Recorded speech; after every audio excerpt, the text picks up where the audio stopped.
You have received honors for being a leader who builds a culture of employee engagement and empowerment. How do you go about giving employees that sense of empowerment and building those engaged teams? Yeah, the biggest thing is you gotta make it clear where we're going. So having a clear true north, as I call it, and a clear strategy is essential. In order for people to be empowered and in order for people to make decisions on their own, they need to know what matters. And in order for that to happen, it needs to be crystal clear what the strategy is. So I place a lot of emphasis on strategy. I place a lot of emphasis on metrics that determine success because metrics typically tell people what matters, and the clearer you can be, the better.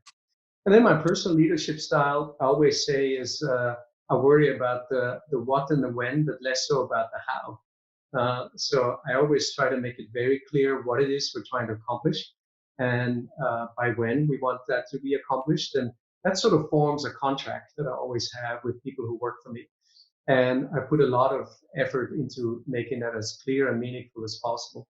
But then the how, I give people a lot of freedom because there's so many different ways of achieving the what and the when, and making sure that I don't micromanage has always been really, really important to me.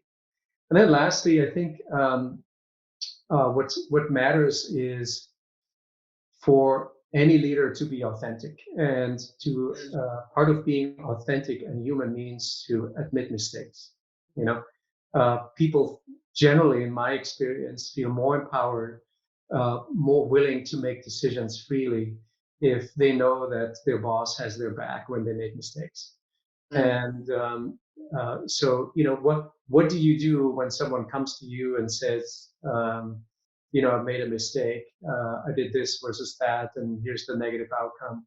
If you punish them, they will likely be less inclined to make decisions the next time around. If you talk it through them, if you support them through all of this, if you talk about what we are learning and how we can avoid the mistake next time, they will reward you with a greater willingness to make decisions. And part of that is to also role model when I make mistakes myself.